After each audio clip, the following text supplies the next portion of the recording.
और हमारे चुनावी शो वोट यात्रा में आपका स्वागत है। आज वोट यात्रा में हम आपको बिहार के वैशाली लेकर चलते हैं। महात्मा बुद्ध की कर्मभूमि और भगवान महावीर की जन्मभूमि वैशाली। ऐतिहासिक महत्व रखने वाले वैशाली का राजनीतिक महत्व भी कम नहीं है। 8 विधानसभा सीटों वाले वैशाली जिले की जनता 2019 को लेकर क्या सोचती है और बीते 4 सालों में वैशाली का कितना विकास हुआ है, यही जानने के लिए हमने वैशाली का दौरा किया। तो शुरू करते हैं वोट यात्रा।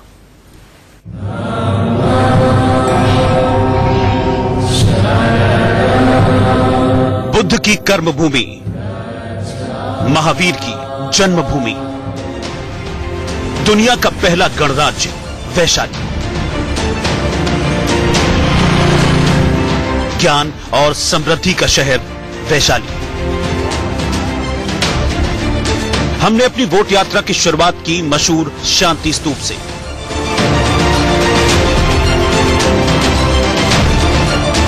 वोट यात्रा की टीम अब आ पहुंची है वैशाली और इस वक्त हम हैं विश्व शांति स्तूप के पास।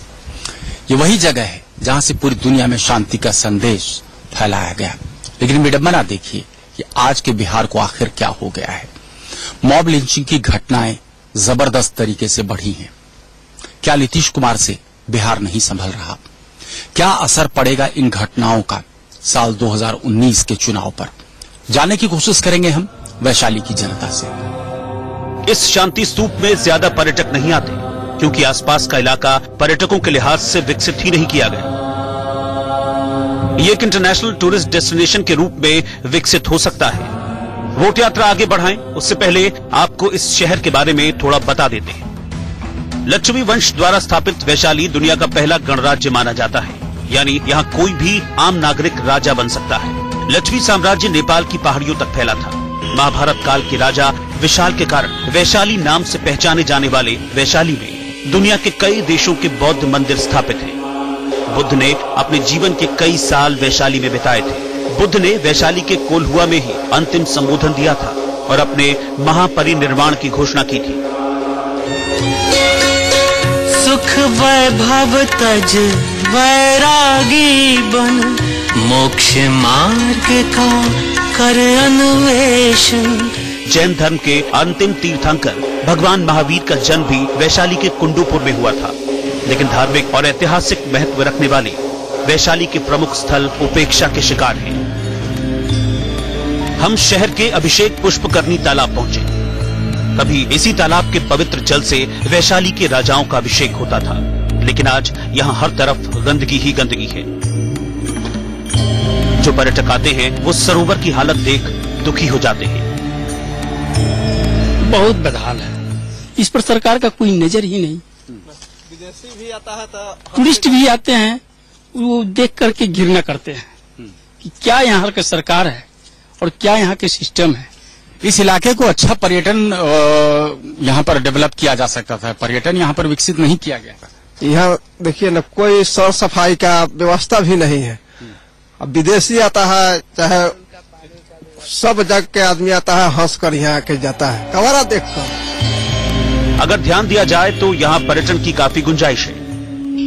इसके बाद हम उस जगह पहुंचे जहाँ महात्मा बुद्ध बरसात में अपना ज्यादातर समय बिताया करते थे। जगह तो साफ सुथरी है, लेकिन हमें कोई पर्यटक नजर नहीं आया। इस पावन भूमि को देखकर हम आगे बढ़े। रास्ते कच्चे और धूल भरे थे। इस तरह हम वैशाली के राजा विशाल के महल के अवशेषों तक पहुंचे। कहते हैं राजा विशाल एक भव्य किले का निर्माण करा रहे थे। अब सिर्फ खंडहर के निशान बचेंगे, लेकिन यहाँ भी पर्यटकों की संख्या शून्य थी। ऐतिहासिक स्थलों को देखने के बाद हम आगे बढ़े। वैशाली ब्लॉक ऑफिस के पास हम राजकिशोर की चाय की दुकान पर पहुंचे। कोयले की आंच पर गर्मा गर्म चाय बन रही थी। हमने भी मौका नहीं गंवाया और चाय पर सियासी चर्चा शुरू कर दी। चाय बेचने वाला साल 2014 में वो देश का प्रधानमंत्री बन गया, तो चाय बेचना अच्छा लगता है? हाँ, अच्छा लगता है। क्या लगता है, मोदी जी फिर से 2019 में बन पाएंगे प्रधानमंत्री? हाँ, बन सकते हैं। बन सकते हैं, लेकिन लग रहा है 2019 में थोड़ा सा मुश्किल होगा उनके लिए। क्या टक्कर मिलेगी उनको? हाँ, टक्कर मिलेगी। राजकिशोर जी को लग रहा है कि इस बार टक्कर मिलेगी। खैर, इसी चाय की दुकान पर हम चुनावी चर्चा करना चाहते हैं। बहुत सारे लोग हैं। वैशाली को बहुत विकसित किया जा सकता था, विकास यहाँ दिख नहीं रहा। अब तो डबल इंजन की सरकार हो गई है। ये तो डबल इंजन की सरकार कहने के लिए है, लेकिन वैशाली को तो शुरू से ही इग्नोर किया जा रहा है।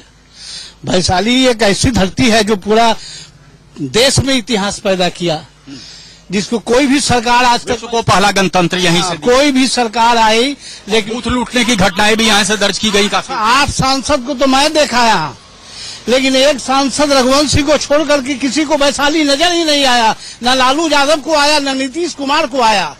हाँ, रघुवंश बाबू को लेकिन नजर आया, लेकिन रघुवंश बाबू पिछला चुनाव हार गए थे। वर्तमान जो सांसद हैं लोजपा के, आपको लग रहा है काम कर रहे हैं? देखिए, वर्तमान सांसद तो बिल्कुल काम नहीं कर रहे हैं। वो खुद से ऐसे चरित्र के लोग रहे हैं जो बाहर जाके उनको जेल खाना पड़ा है, जिस कारण वो वैशाली क्षेत्र में नजर नहीं आए हैं। रामविलास पासवान की पार्टी लोक जनशक्ति पार्टी के सांसद रमा सिंह को अपने इलाके के लोगों की बात ध्यान से सुननी चाहिए। हमने लोगों से ये भी जाना कि 2019 में राहुल गांधी किस भूमिका में होंगे। बिहार में राहुल गांधी कड़ी चुनौती नरेंद्र मोदी को देने जा रहे हैं। ये फाइनल फेज में आप जान लीजिए। ये फाइनल फेज में आप इनकी बात से इत्तेफाक रखते हैं? कड़ी चुनौती बिहार में देने जा रहे हैं राहुल गांधी नरेंद्र मोदी को। देखिए, राहुल गांधी जैसे ही पीएम कैंडिडेट के रूप में आएंगे, नरेंद्र मोदी फिर से प्राइम मिनिस्टर बनना उनका तय हो जाएगा। हमने डबल इंजन की सरकार के बारे में भी सवाल पूछा। अब तो डबल इंजन की सरकार है, आप लोगों को क्या लग रहा है बिहार में विकास हो रहा है या नहीं हो रहा है? नहीं हो रहा है। विकास हो रहा है नहीं हो रहा है? कोई विकास नहीं है, ठगने का विकास हो रहा है नहीं हो रहा है? अभी तक तो कुछ नहीं लग रहा है। खामियाजा 2019 में शायद एनडीए को भुगतना पड़ सकता है या नहीं? एनडीए 19 में खत्म हो जाएगा। एनडीए खत्म हो जाएगा बिहार में? हाँ, बिहार से पराजित है वो। चाय पर सियासी चर्चा के बाद हम आगे बढ़े। यहाँ सड़कें अच्छी हालत में नजर आईं। रास्ते में हमें ये भव्य गेट दिखाई दिया। हमें लगा कोई महल या हवेली होगी। पास गए तो पता चला कि ये एक सरकारी स्कूल है। लेकिन जितनी खुशी हमें दरवाजा देखकर हुई थी, उससे ज्यादा हैरानी हमें स्कूल की जर्जर इमारत देखकर हुई। स्कूल की हालत बेहद खस्ता है, लेकिन दीवारों पर स्वच्छ भारत अभियान के संदेश लिखे थे। स्वच्छता मिशन को बढ़ावा देने के लिए वैशाली के कन्या उच्च विद्यालय में एक बेहतरीन कार्टून दीवार पर। मेरे पास खेत है, बैल है, ट्रैक्टर है, धन दौलत और पक्का मकान है, तुम्हारे पास क्या है? दूसरा शख्स जवाब देता है, मेरे पास शौचालय है। अब हम जायजा लेते हैं वैशाली के इस कन्या उच्च विद्यालय में कोई टॉयलेट है भी या नहीं। बच्चियां जो पढ़ने आएंगी तो आखिर कहां जाएंगी? अब चौंका देने वाला दृश्य आप देखिए। स्वच्छता मिशन को लेकर के सरकार इतने दावे करती है और शौचालय का ये हाल है। किसी को भी इस्तेमाल नहीं किया जा सकता, किसी में दरवाजा नहीं, शौचालय का ठिकाना नहीं, ये स्थिति है। स्वच्छ भारत अभियान की ये हालत है। हमें पीएम मोदी का वो बयान याद आ गया जो उन्होंने 15 अगस्त 2014 को लाल किले की प्राचीर से दिया था। हिंदुस्तान की सभी स्कूलों में टॉयलेट हो, बच्चियों के लिए अलग टॉयलेट हो, तभी तो हमारी बच्चियां स्कूल छोड़ करके भागेगी नहीं। 1 साल के भीतर अगली 15 अगस्त को जब हम यहां खड़े हो, तब विश्वास के साथ खड़े हो, तब हिंदुस्तान की कोई स्कूल ऐसी नहीं है कि जहां बच्चे और बच्चियों के लिए अलग टॉयलेट का निर्माण होना बाकी है। लेकिन हकीकत क्या है, ये आप इस छात्रा की जुबानी सुनिए। शौचालय का थीम नहीं है, जो प्रॉब्लम होता है घर पर जाते हैं। टॉयलेट की सुविधा नहीं है, इसीलिए कई लड़कियों ने स्कूल छोड़ दिया। बेटियां बचानी हैं और पढ़ानी हैं तो उन्हें बुनियादी सुविधाएं तो देनी ही पड़ेंगी। शहर के बाद हमने गांव का रुख किया। शहर के मुकाबले गांव की सड़क बदहाल है। कच्ची पक्की सड़कों से होते हुए हम मंजिल तक पहुंचे। सड़क के दोनों ओर फसलें लहलहा रही थी। बेल के पेड़ फलों से लदे हुए थे। हम भी देखने पहुंच गए। हम आगे बढ़े तो हल्दी के पौधे लहलहाते हुए दिखे। फिर हम एक लौकी के खेत में पहुंचे। हमने किसानों से जाना कि उनके अच्छे दिन आए या नहीं। समय पर खाद बीज नहीं मिल पाता है, मतलब अच्छा मतलब क्वालिटी का बीज नहीं मिल पाता है। उसके बाद मतलब जनरेशन जो होता है उसी में गड़बड़ी हो जाता है। खाद वगैरह की वजह से मतलब अच्छी फसल नहीं होती है, जिससे किसान बहुत परेशान है। प्रधानमंत्री ने बहुत सारी योजनाएं किसानों के लिए लाई, मिनिमम सपोर्ट प्राइस उसको भी बहुत बढ़ाया, उससे कुछ लाभ नहीं मिला? जी ना, उससे क्या लाभ मिलेगा? उससे कोई लाभ नहीं है। यहाँ किसान लोग आत्महत्या कर रहे हैं, उनकी झूठी मूठी वादे हैं। और क्या? यानी किसान सरकार से ज्यादा खुश नहीं है। हम किसानों से बातचीत के बाद आगे बढ़े। सड़क किनारे धान के खेत दिखे। इस समय धान की फसल में कम से कम 3 से 4 इंच पानी होना चाहिए था, लेकिन खेतों में पानी नहीं है। जमीन की सतह फट रही है। ये सब देखते हुए हम आगे बढ़े तो हमें कुछ लोग पेड़ के नीचे बैठे दिखाई दिए। पास गए तो पता चला कि ये लोग ताड़ी निकाल रहे थे। दरअसल खजूर के पेड़ पर यूं कट लगाकर हांडी टांग दी जाती है और उससे जो तरल पदार्थ निकलता है उससे ताड़ी बनती है। बिहार में ये काफी लोकप्रिय ड्रिंक है। हमने लोगों से जाना कि बिहार में शराबबंदी का कितना असर हुआ। असर है, लेकिन बंदी कहाँ है? बंदी नहीं है। पहले मिलता था 100 रुपया में और मिल रहा है 120 रुपया में। बंदी कहाँ है? बंदी है कहाँ? हम लोग ताड़ी पीने वाले आदमी तो ताड़ी पर बंदी कर रहा है, दारू पर बंदी करना चाहिए। ये शराबबंदी कानून से नीतीश कुमार को, एनडीए को, भाजपा को, सबको फायदा होगा या नहीं होगा? नहीं होगा, घाटा होगा, नुकसान होगा। क्यों नुकसान क्यों होगा? नुकसान ये होगा कि मजदूर आदमी जो कमाता था उस सबको रोजी रोटी बंद हो गया। हम लोग ताड़ी बेचने वाले आदमी हैं, उस पर भी बंद करवा दिया लोग। हम लोग कहाँ जाएंगे? स्थानीय लोगों का मूड जानने के बाद हम वैशाली रेलवे स्टेशन की तरफ बढ़े। इस रेलवे स्टेशन का उद्घाटन पूर्व प्रधानमंत्री अटल बिहारी वाजपेयी ने किया था, लेकिन इतने सालों बाद भी स्टेशन बनकर तैयार नहीं हुआ। वैशाली को उत्तर बिहार से जोड़ने वाला ये प्रोजेक्ट आधा अधूरा पड़ा है। किसी भी ट्रेन की आवाजाही इसमें हो ही नहीं सकती, क्योंकि ट्रैक अभी तक पूरा नहीं हुआ है। अब नहीं तो कब, ये एक अहम सवाल आम आदमी करना चाहता है वर्तमान सरकार से, क्योंकि केंद्र में भी एनडीए की सरकार, बिहार में भी एनडीए की सरकार। आखिर ये विकास की गति बिहार में कब रफ्तार पड़ेगी? 2019 में वैशाली की जनता के लिए ये बड़ा चुनावी मुद्दा होगा। वैशाली की नगरवधु आम्रपाली के बारे में आपने सुना होगा। आम्रपाली लिच्छवी साम्राज्य की सबसे हसीन महिला हुआ करती थी, लेकिन बाद में वो महात्मा बुद्ध की शरण में आई और उसे पहली महिला बौद्ध भिक्षुणी बनने का सौभाग्य प्राप्त हुआ।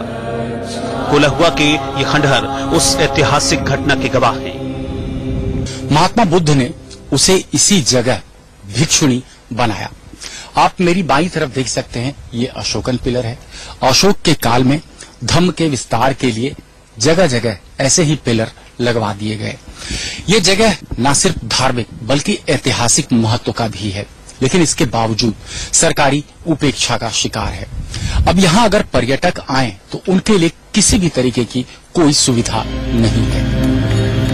महात्मा बुद्ध और सम्राट अशोक से जुड़ा ये ऐतिहासिक कोल्हुआ स्तूप उपेक्षा झेल रहा है।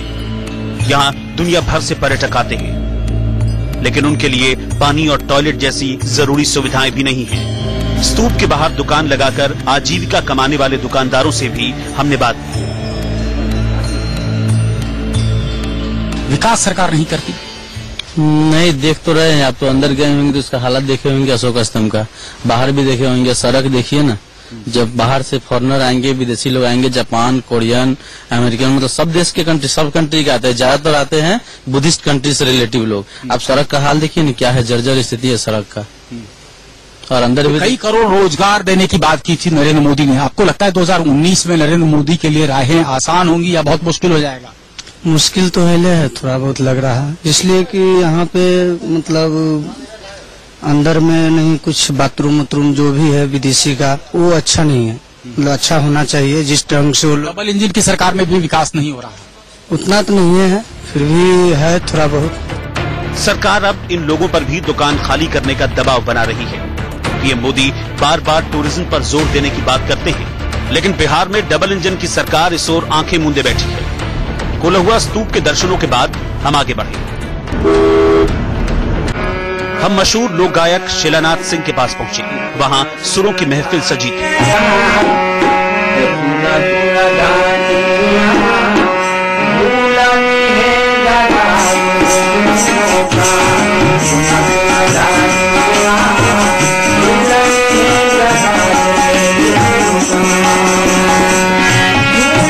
मधुर स्वर सुनने के बाद हमने शिलानाथ से सियासी सवाल भी पूछ लिया कि 2019 में आपको क्या दिख रहा है?